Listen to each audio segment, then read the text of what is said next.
मेरा नाम सोनिया है, मेरी उम्र 19 साल है। अभी मेरी शादी को 3 ही महीने गुजरे थे कि मेरे पति की डेथ हो गई। पति के मरने के बाद मैं 3-4 महीने तक तो ससुराल में ही रही और फिर मेरे माँ-बाप मुझे लेने के लिए आ गए। लेकिन मैं उनके साथ नहीं गई क्योंकि मैं अपने माँ-बाप पर बोझ नहीं बनना चाहती थी, क्योंकि मेरे पापा की हालत कुछ ठीक नहीं थी। उन्होंने बहुत ही मुश्किल से मेरी शादी की थी। मेरे ससुराल वाले अच्छे खासे अमीर थे। मेरी सास के सिर्फ 2 ही बेटे थे और उनकी 1 बेटी थी। मेरा पति और उसका एक बेटा जो मेरे पति से 2 साल छोटा था।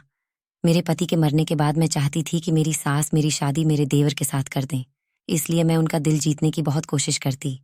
मैं घर का सारा काम खुद ही करती थी और रात को सोने से पहले अपनी सास के पैर भी दबाया करती थी।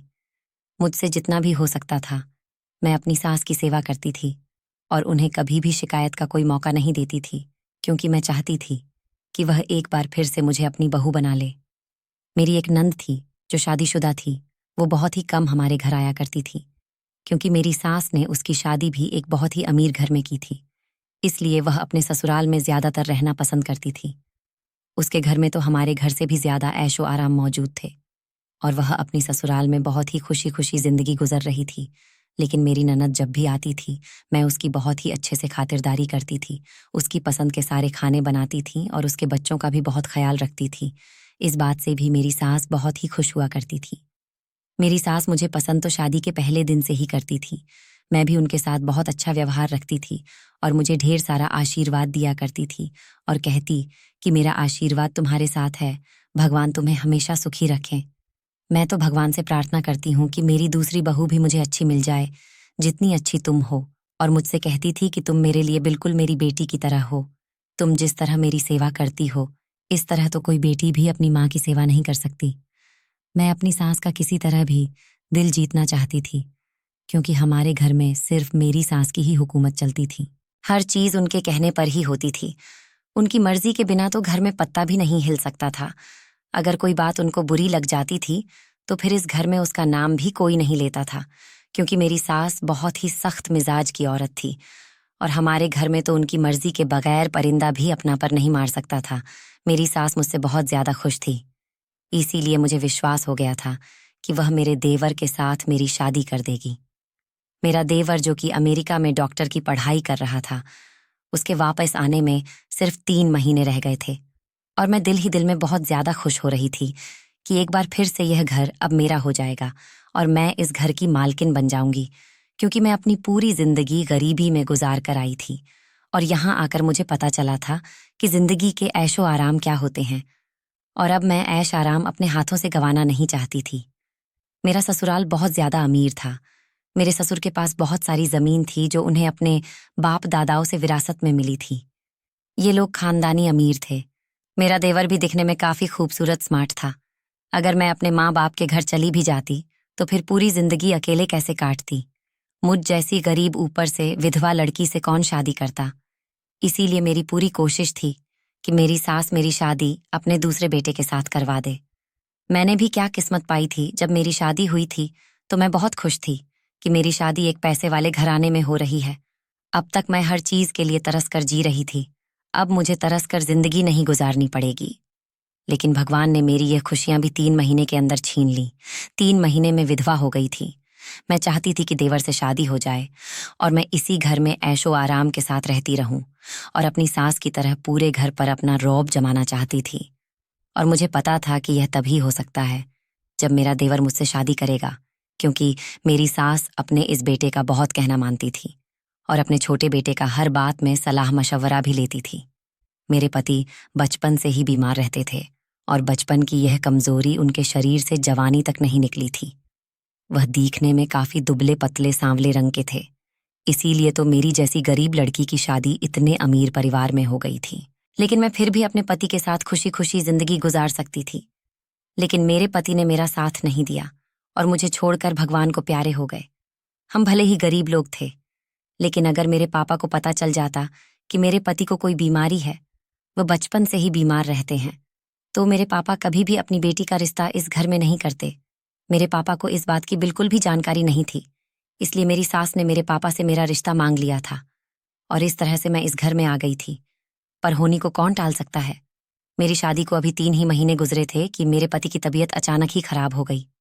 मेरी सास ने मेरे पति की इलाज पर पैसा पानी की तरह बहाया था और उनको दूसरे देश इलाज के लिए भी भेजना चाहती थी, लेकिन अब उनके पास ज्यादा टाइम नहीं बचा था कि वह दूसरे देश पहुंच पाए और इलाज कर पाए। उन्होंने कुछ ही दिनों में दम तोड़ दिया था।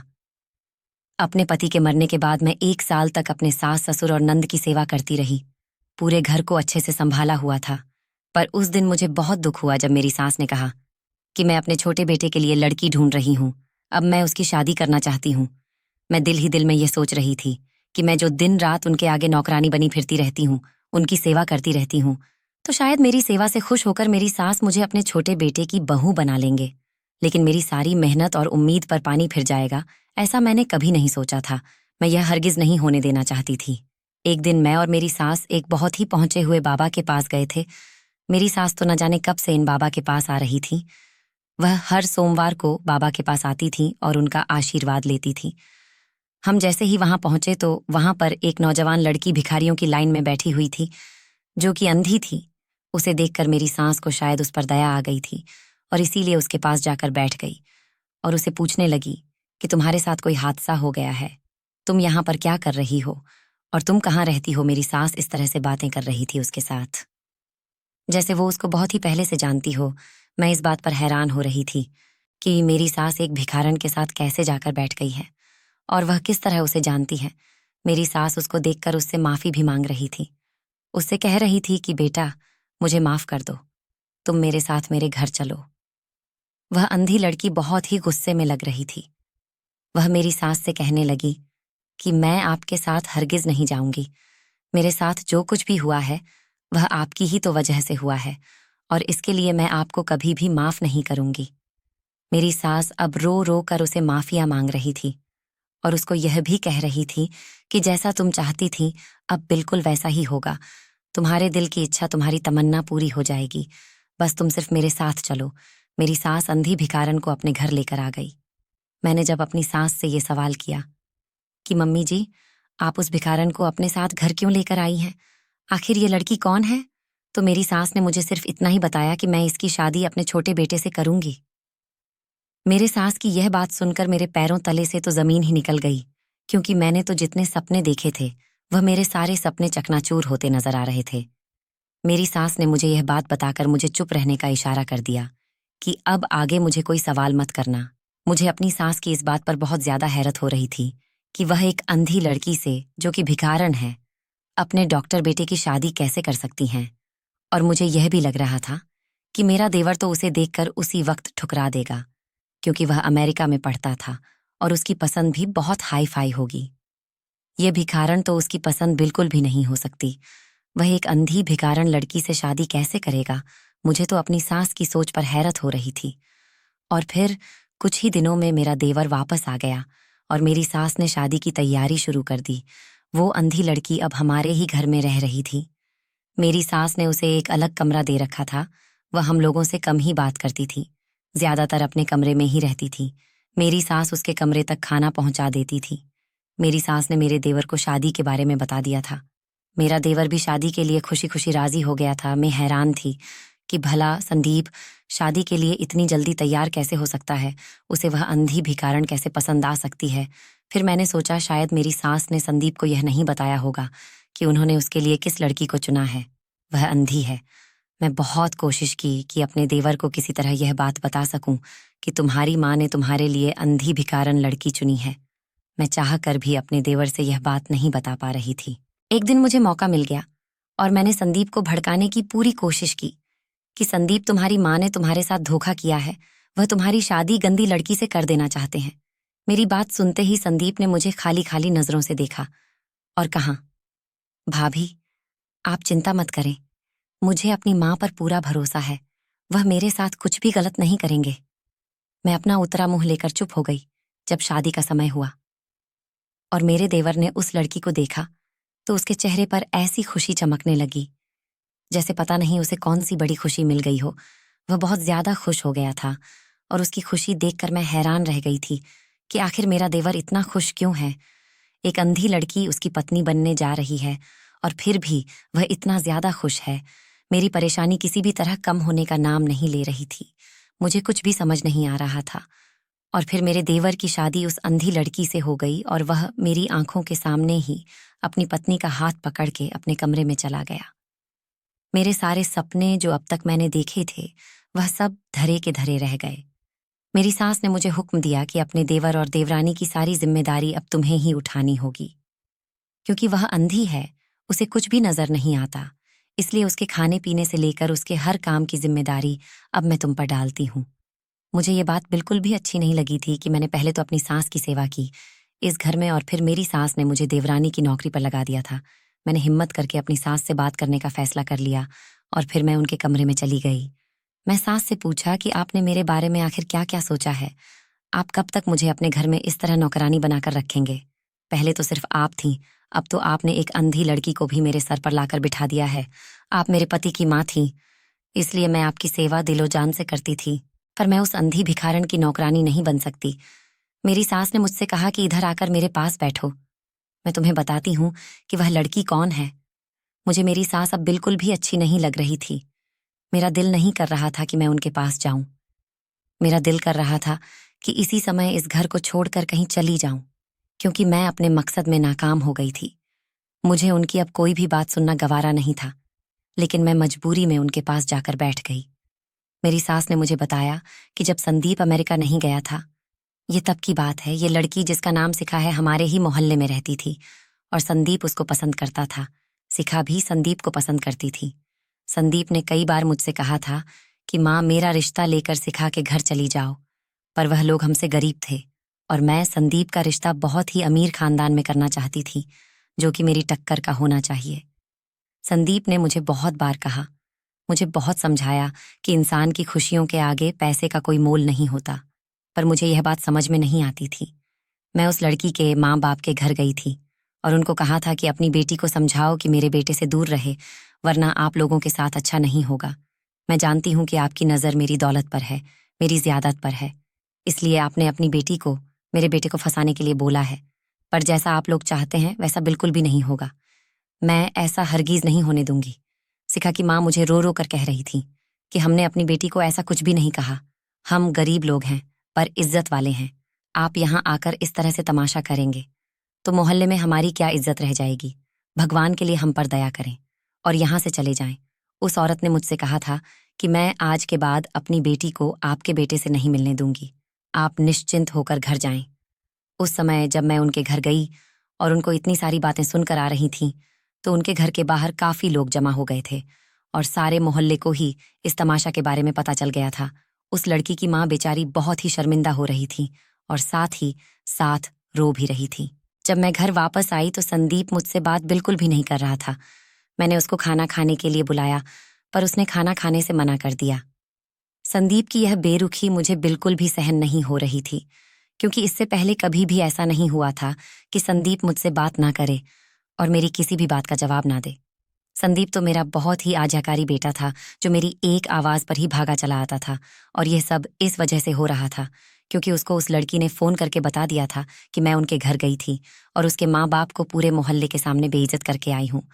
अगली सुबह संदीप जब घर से बाहर जा रहा था तो मैंने उससे पूछा कि कहाँ जा रहे हो। उसने मुझे बताया कि मैं सिखा से मिलने जा रहा हूँ। मैंने उसको बहुत रोका। मैंने उसको कहा कि मैं उस गरीब लड़की से तुम्हारी शादी हरगिज नहीं करवाऊंगी। उसकी नजर सिर्फ तुम्हारी दौलत पर है, जो तुम्हें नजर नहीं आ रहा। संदीप मेरी सारी बातें सुनकर बाहर चला गया और उसने मुझे किसी भी बात का जवाब नहीं दिया।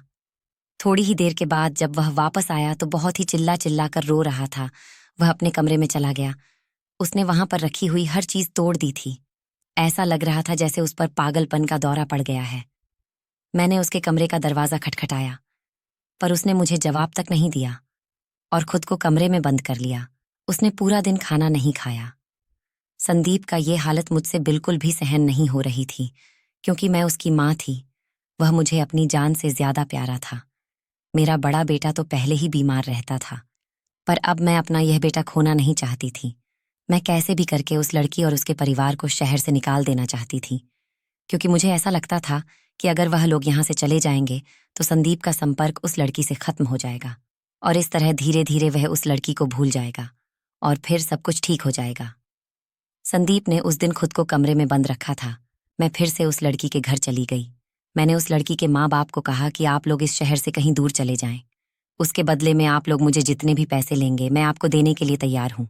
बस अपनी बेटी से कहो कि मेरे बेटे का पीछा छोड़ दे और उसकी जिंदगी से दूर चली जाए। तभी कमरे से निकलकर शिखा बाहर आ गई और मुझसे कहने लगी कि आप बेफिक्र हो जाए, मैं आपके बेटे से कभी भी नहीं मिलूंगी।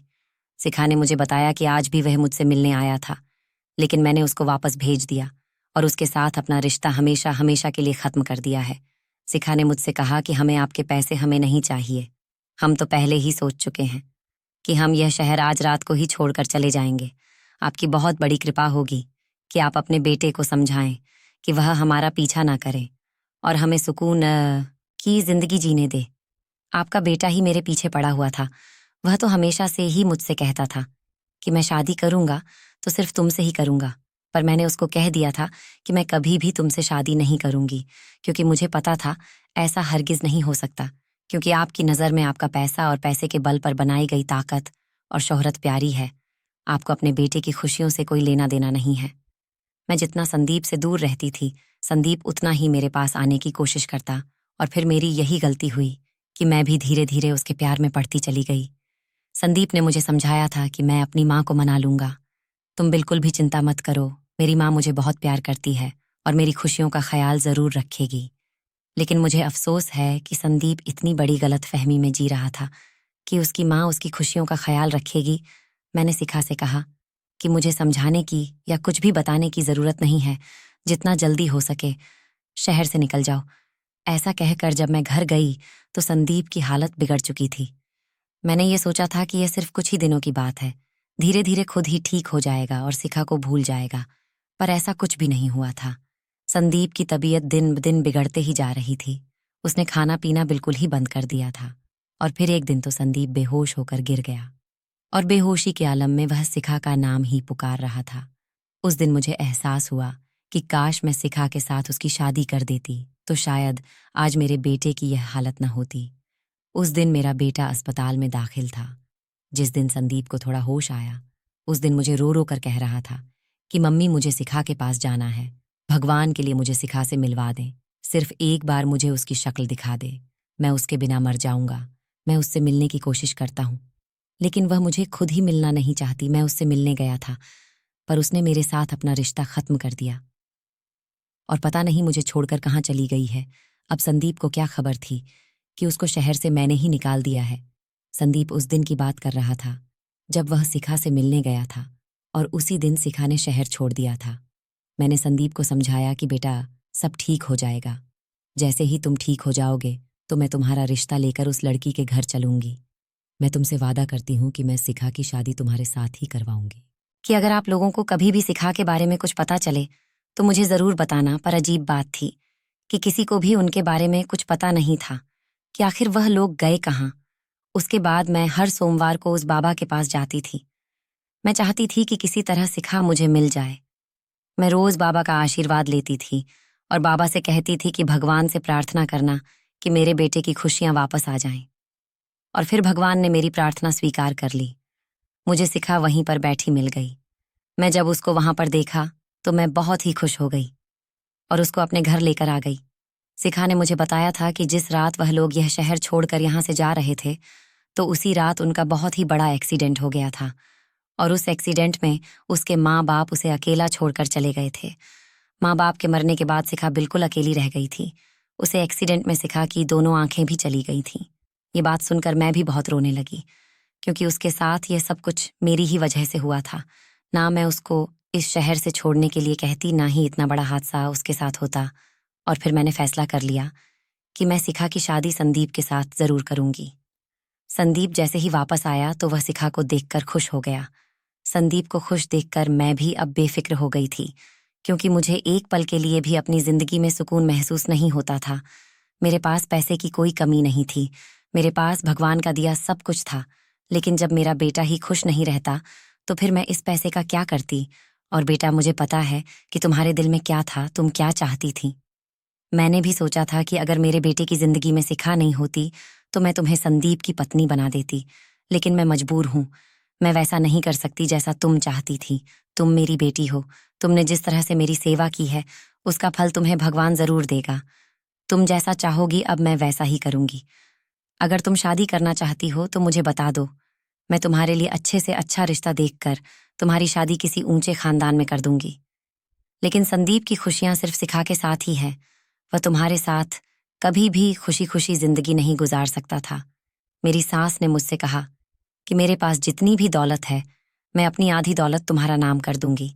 आधा हिस्सा तुम्हारा होगा और आधा हिस्सा संदीप का होगा। पर फिर भी तुम अपनी जिंदगी का कोई फैसला लेना चाहती हो तो तुम्हें पूरा हक है। तुम जो भी कहोगी वैसा ही होगा। अपनी सास की सारी बातें सुनकर मुझे उस समय एहसास हुआ कि मैं जो कुछ भी सोच रही थी वह बहुत ही गलत था। मुझे अपने घर वालों का प्यार भी नजर नहीं आ रहा था। अगर वह चाहते तो अपने बेटे की मौत के बाद मुझे अपनी माँ के घर भेज सकते थे, पर उन लोगों ने मेरे साथ ऐसा कुछ भी नहीं किया और मेरी सास ने अपनी बेटी बनाकर मुझे अपने ही पास रखा। मेरी सास ने आगे कहा, बेटा अपने दिल में कोई ममाल बिल्कुल मत रखना कि मैंने अपने बीमार बेटे से तुम्हारी शादी करवाकर तुम्हारी जिंदगी खराब कर दी। मैंने अपने बड़े बेटे की शादी तुम्हारे साथ इसलिए की थी क्योंकि डॉक्टर ने मुझे उम्मीद दिलाई थी कि मेरा बेटा ठीक हो जाएगा। मैंने उसकी शादी इसलिए की थी कि इस तरह उसकी जिंदगी में कुछ खुशियां आ जाएंगी और वह जिंदगी की तरफ लौटने लगेगा। उसके अंदर जीने की उमंग जागेगी। लेकिन मुझे क्या पता था कि उसकी जिंदगी बस इतनी ही थी। मैंने उसी समय अपनी सास को कह दिया कि मम्मी जी, अब मैं अपनी पूरी जिंदगी आप लोगों के साथ ही गुजारूंगी। इस घर में मुझे जितनी खुशियां मिली हैं, मैंने तो कभी सोचा भी नहीं था कि मेरी जिंदगी में भी कभी इतनी खुशियां मुझे नसीब होगी। आपने जितना कुछ मुझे दिया है, मेरे लिए तो यह भी बहुत ज्यादा है। मुझे अब और ज्यादा की इच्छा नहीं है। मेरी सास ने मुझे गले लगा लिया और मुझसे कहा कि तुम मेरी बेटी हो, हमेशा मेरी बेटी ही रहोगी। और अपनी सास की यह बात सुनकर मुझे बहुत ज्यादा खुशी मिली थी। मैंने उस समय अपनी सास को कहा कि मम्मी जी, मैं संदीप और उसकी पत्नी को उसके कमरे में खाना देकर आती हूँ। और मैं अपनी सास को कहा कि अब आप उन दोनों की फिक्र बिल्कुल भी मत करें, मैं ही अपनी देवरानी का ख्याल रखूंगी।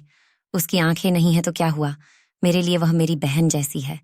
मैं उसको कभी भी इस बात का एहसास नहीं होने दूंगी कि उसको कुछ भी नजर नहीं आता। मैं उसका बहुत ही ज्यादा ख्याल रखूंगी। मेरी सास ने मेरे सर पर हाथ रखकर मुझे आशीर्वाद दिया और कहा, मेरी बेटी, मुझे तुमसे इसी बात की उम्मीद थी। मैं जैसे ही खाना लेकर संदीप के कमरे में गई तो संदीप के कमरे में 3 और डॉक्टर बैठे हुए थे और संदीप उनके साथ शिखा के बारे में ही बात कर रहा था। कह रहा था कि मैं जिस लड़की के बारे में आप लोगों को बताता था, यही वह लड़की है शिखा, जिससे मैं बहुत मोहब्बत करता था। और आज भगवान की कृपा देखो कि शिखा मुझे मिल गई है और उसका साथ पाकर मैं बहुत ही ज्यादा खुश हूँ। मुझे तो अपनी किस्मत पर विश्वास ही नहीं हो रहा कि मुझे अपनी मोहब्बत मिल गई है। संदीप के डॉक्टर दोस्त ने शिखा की बहुत ज्यादा तारीफ कर रहे थे और वह तारीफ के काबिल भी थी क्योंकि शिखा बहुत ही खूबसूरत लड़की थी। संदीप के दोस्त जो कि डॉक्टर थे, वह संदीप को कह रहे थे कि तुम शिखा को अमेरिका लेकर आओ, उसका वहां ऑपरेशन करवाएंगे और फिर शिखा की आंखें वापस आ जाएंगे। ये बात सुनकर मुझे और भी ज्यादा खुशी हो रही थी कि उसकी आंखों की रोशनी एक बार फिर से वापस आ जाएगी और फिर हम दोनों देवरानी जेठानी इस घर में खुशी खुशी जिंदगी गुजारेंगे। दोस्तों, वीडियो कैसा लगा कमेंट करके जरूर बताना। वीडियो को लाइक और चैनल सब्सक्राइब कर देना।